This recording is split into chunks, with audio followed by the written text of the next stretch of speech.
Hi viewers. இந்த மாங்காய்லாம் பார்த்தோன்னே என்ன ஞாபகம் வருது?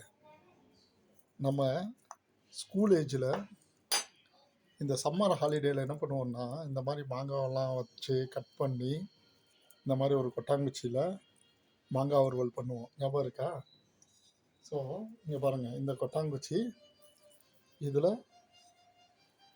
க்ரஷ் பண்ண கடுகை நல்லா வானலில் காய விட்டு அது நல்லா பொரிஞ்சு வர டயத்தில் அப்படியே எடுத்து அதை க்ரஷ் பண்ணணும். அந்த க்ரஷ் பண்ண இடத்துல கொஞ்சோண்டு மாங்காய், அதுக்கப்புறம் கொஞ்சோண்டு மிளகாய் பொடி.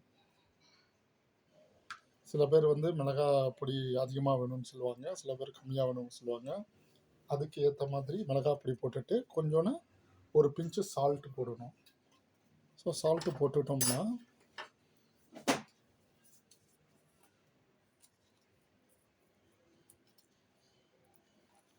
சால்ட்டு போட்டுட்டு இந்த மாதிரி கலத்தா மாங்காய் வறுவல்